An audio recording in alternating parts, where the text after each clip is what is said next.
علامہ صاحب مجھے بتائیں فطرہ ادا کرنا کتنا ضروری ہے اور کیا یہ چاند رات کو ہی ادا کر دینا چاہیے یا پھر آپ پورے رمضان میں جب چاہے آپ اس کو ادا کر سکتے ہیں؟ بسم اللہ الرحمن الرحیم۔ اصل میں جو فطرے کا جہاں تک تعلق ہے فی زماننا مروجہ جو ہے اس کے اعتبار سے میں بتا دیتا ہوں، وَإِلَّا فطرہ مستقیماً کوئی حکم نہیں رکھتا، یہ ایک زکوٰۃ کے انداز میں اختیار رکھتا ہے۔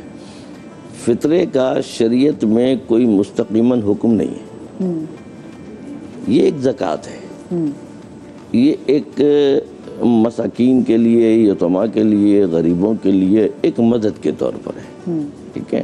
ورنہ قرآن کے اندر بطور فطرہ جو ہے وہ کوئی مستقیماً حکم نہیں آیا۔ سو پارٹ آف فطرہ کے اندر ہاں، البتہ زکوٰۃ جو ہے اس کے اعتبار سے اب چونکہ عید میں اتنے سارے لیکن اگر علامہ صاحب زکوٰۃ میں آ گیا تو پھر یہ فرض ہو گیا نا، یہ تو آپ ہاں جی، اب وہ ظاہر ہے کہ جن کے پاس استطاعت ہے ان کے اوپر وہ فرض ہو جائے گا، ٹھیک ہے۔ اور جو مستطیع نہیں ہیں، اچھا اس بات کو سمجھنا بہت ضروری ہے۔ شریعت کا جملہ جو ہے وہ یہ ہے کہ فقیر لفظ استعمال کیا جاتا ہے، تو فقیر کا معنی وہ نہیں ہے کہ جو ہمارے فقر سے ہے، جی، فقیر کا معنی یہ ہے شریعت کی نگاہ میں کہ اگر 1 سال کا نان و نفقہ اگر کوئی نہیں رکھتا تو وہ مستطیع نہیں ہے، یا اس کے پاس کوئی ایسے ذرائع نہیں ہیں کہ جو پورا سال وہ اپنے اور اپنے اہل و عیال کے لیے نان و نفقہ اس کے کا بندوبست اس کے پاس ہو، تو اگر یہ چیزیں اس کے پاس مہیا نہیں ہیں تو وہ مستطیع نہیں ہے، اس کو دیا جا سکتا ہے، وہ دے نہیں سکتا، اس کو لینے کی ضرورت نہیں ہے۔ البتہ لوگ اپنی خوشی کے ساتھ جو ہے نا وہ جو بھی کرنا چاہیں وہ ایک الگ موضوع ہے، لیکن بطور حکم جو ہے وہ لاگو نہیں ہوتا جو مستطیع نہیں ہے۔ اور دوسری بات یہ کہ جیسے مدیہ پوچھ رہی تھی ٹائم کا، تو جیسے آپ کو کبھی جوڑا بنوانے کے لیے نہیں سوچنا پڑتا کہ میں 1 دن پہلے کروں، تو اسی طرح آپ نے کسی کا سوچنا ہے اور ان کو بھی اسی کوشن کے ساتھ جتنی جلدی ادا ہو وہ کر دیجئے۔ اس کے لیے سب سے بہتر طریقہ تو یہ ہے کہ جتنی جلدی ابتدائے رمضان المبارک میں ہی تب بھی کر لیں، اور ایون دوسرے عشرے سے پہلے یا تیسرے عشرے سے پہلے کر ڈالیں۔ اچھا، اس کے اندر جو اہم بات ہے وہ یہ ہے کہ اگر آپ ابتدائی اس میں کریں گے تو، لیکن چونکہ فطرہ جو واجب قرار دیا جا رہا ہے وہ چاند دیکھنے کے بعد، صحیح، ٹھیک ہے۔ اب آپ رمضان المبارک میں دینا چاہتے ہیں، چونکہ اس کا تو کوئی فائدہ نہیں ہے نا، اگر آپ نے چاند دیکھ کر کے نکالا بھی تو اس بیچارے کو جس کو آپ دینا چاہتے ہیں اس کے تو کسی کام میں نہیں آیا۔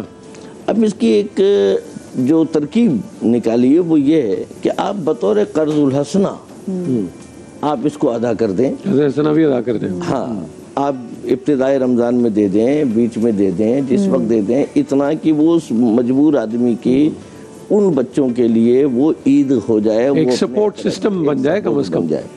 اور اس کے بعد آپ جب چاند دیکھ لیں تو آپ نیت میں تبدیلی کر لیجئے کہ جو ہم نے ان کو دیا ہے وہ ہمارا فطرے میں تبدیل۔ اس میں آپ کو ایک بڑی دلچسپ بات بتاؤں خاتون حضرات، آپ کبھی کھانے کے لیے، شاپنگ کے لیے کسی جگہ جاتے ہیں، آپ کبھی غور کریں اتنے حساب نہیں ہم لگاتے کہ یہ میں کروں گا تو پھر یہ ہوگا تو یہ ہوگا تو یہ ایسے ایسے، تو میرا خیال ہے یہاں تو بالکل ہی حساب نہ لگائیں، دعا اکٹھی کریں، دعا لیں، کسی کی دعا کی رینج میں آئیں، بیڑا ہی پار ہے، اس سے اچھی کیا بات ہو سکتی ہے؟ جس سے آپ کو یہ بھی ہو جاتا ہے کہ ہاں بھی اگر مسئلہ خدا نہ خواستہ ہمارے روزوں میں ہوگا تو ہمارے روزوں میں قبولیت کی مہر، لیکن آپ کچھ جی، اس میں ایک بات اور بھی ذہن میں رکھیں، جیسے بھی نور بھائی نے کہا، وہ حساب لگانا 3 کلو آٹا اور 3 کلو گندم اور 3 کلو یہ کشمش ہے، کھجور، جہاں کھجور ہے، کشمش ہے، کسی پر بھی انسان جو ہے وہ کر سکتا ہے اپنی استطاعت کے مطابق، اپنی استطاعت کے مطابق۔ عام طور پر لوگ زیادہ تر استعمال کرتے ہیں گندم، چاول، تو اس کی قیمت آپ لگا لیجئے وہ 3 کلو کے حساب سے۔ جو اہم بات ہے وہ یہ ہے کہ آپ اس بات کا انتظار کیوں کر رہے ہیں کہ وقت قریب سے قریب آ جائے۔ واہ واہ، بہت بہت اچھی بات، اب اپنے وقت کا بھی نہیں پتا، جی ہے نا، صحیح فرما رہے ہیں۔ اگر آپ کو ایک عبادت ہے اور ایک عبادت کرنا ہے اور عند اللہ کرنی ہے، ہاں، اور فی سبیل اللہ کرنی ہے۔ اچھا، اس میں ایک جو میں عوام کے حوالے سے بات کروں گا کہ اکثر لوگ کیا کرتے ہیں، वो फितरा निकाला, ला करके मस्जिद में जो मौलवी साहब मौजूद हैं उनको ला के दे दिया, उनको पर दे दिया, बस जमा कर दिया वहाँ पर। क्यों? आपके ऊपर जो सबसे पहले फर्ज बनता है वो आपके अजीज और अक़रबा हैं, आपके रिश्तेदार, सही, आपका खानदान है, करीब या दूर। आप सबसे पहले आप आपने उन पर निगाह कीजिए, और खामोशी के साथ इस अंदाज में आपने कर दिया, खामोशी के साथ। जैसे नूर भाई भी बात कर रहे थे कि किसी को देते हुए बताएं। अच्छा नूर भाई, आप इसमें ऐड करना चाह रहे थे कुछ? जी मैं फिर जी बिस्मिल्लाह। देखिए, सदक़ा फ़ितर के हवाले से ये है कि सबसे अफजल वक्त तो ये होता है कि जब आप नमाज ईद के लिए जा रहे हो उस वक्त आप दें। इंदल हनाफ देखिए हज़रत ने बता दिया फ़िक़ह जाफ़ी और जैसे चांद देख के हवाले से। हाँ, लेकिन अगर ये है कि कोई शख्स आज भी देना चाहे दे सकता है। आज नहीं, 28 को भी देना चाहे, 29 को देना चाहे, लेकिन अफजल तरीन वक्त भी होगा सदक़ा उसका फ़ितर का कि नमाज ईद से पहले फ़ितरा उसको अदा कर दिया जाए। लेकिन नूर भाई मेरी अर्ज़ सुने, जो शरीयत जहाँ कहती है ना, तो वहाँ नहीं, मैं वो बिल्कुल सारा आंखों पे, लेकिन कहने का मकसद ये नहीं, वो बात बिल्कुल ठीक हो गई, लेकिन उसका मतलब ये कहा कि दे सकते हैं 28 या, लेकिन अब ध्यान में रखिएगा, ज़कात एक अलग चीज़ है, फ़ितरा एक अलग चीज़ है। ज़कात का हवाले से कह दिया कि हौलाने हौल जब पूरा साल मुकम्मल में शामिल होना। जी आप जरूर शामिल हो, बड़ा जरूरी है। आपकी बात के जवाब देना चाहूंगी। देखिए, अल्लाह ताला ने जैसे रहमत का देने का तरीका रखा है, इस तरह हर चीज़ की एक अहमियत रखी है। ज़कात की अपनी अहमियत है, उसका मुकाबला सदकात नहीं कर सकते। ठीक है। सदकात की जो अहमियत है उसका मुकाबला फिदियात नहीं कर सकते।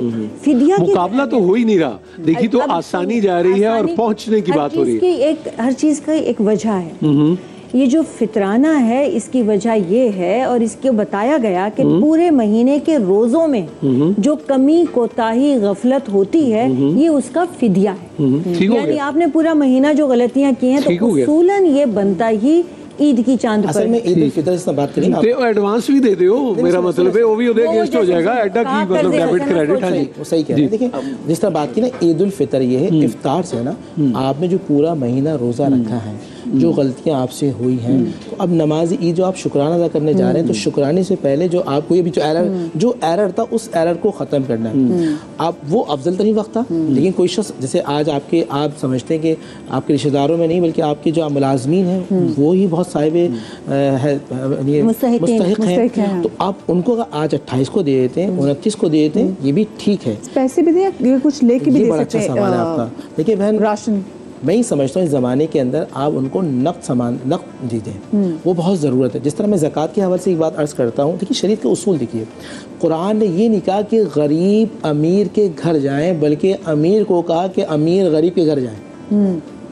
मिजाज कितना प्यारा ना, कि वरना हमेशा ये होता है कि गरीब चल कर आता है अमीर के पास। अब ज़कात के लिए और फितरे के लिए आपको गरीब को ढूंढना है, और आप चल कर जाएंगे, और जाने का भी सवाब अल्लाह सुब्हानहू व तआला ने आपको अता फरमाया, मुस्तहिक, बल्कि मेरा ख्याल। और इसमें किसी भी और चीज़ में जैसे निसाब हुआ ना फितराने के लिए, तो आप सल्लल्लाहु अलैहि वसल्लम ने इतना प्यारा हुक्म दिया कि जो बच्चा भी पैदा हुआ है, यानी अब उसने रोज़ा भी नहीं रखा, उससे गलतियाँ भी नहीं हुई, आपके घर में जो मुलाजिमीन है, जो आपके घर में जो मेहमान आए हैं, आपको उन सब का अदा करना है। नहीं, वो बिल्कुल आप ठीक कह रही है। मेरा सिर्फ सवाल ये था कि 25,000 का जॉगर और स्निकर लेते वक्त आप कभी इस तरह की कोई कंसिडरेशन ज़हन में नहीं लाते, तो यहाँ क्यों आ जाती है? ये मेरा यही गुजारिश आपसे। जी, हमने पहले भी अर्ज किया कि आप सदक़े की नीयत से आप जी, मैं कह रहा हूँ एडवांस से बुकिंग कराए ना, जैसे फिल्मों की टिकट नहीं खरीदते, एडवांस बुकिंग पहले ही ले, पैसे करा ले। ज़कात के हवाले से जो बहुत बड़ी गलती होती है, नहीं समझते कि सिर्फ रमजान में निकालना, नहीं, ऐसा नहीं है। ज़कात मुहर्रम में फ़र्ज हो, जी वो तो सारा वक्त शबान में फ़र्ज हो, तो अगर आप इस तरह, अच्छा यहाँ एक और भी नुकता कि आप जब ज़कात देते ना, खुदा का वास्ता 25-30 हिस्सों में तोड़ के ना दें। मैं बार बार अर्ज़ करता हूँ कि एक मरतबा एक शख्स को कारोबार करा कर दे दिया जाए, मछली पकड़ना सिखा, निकाल कर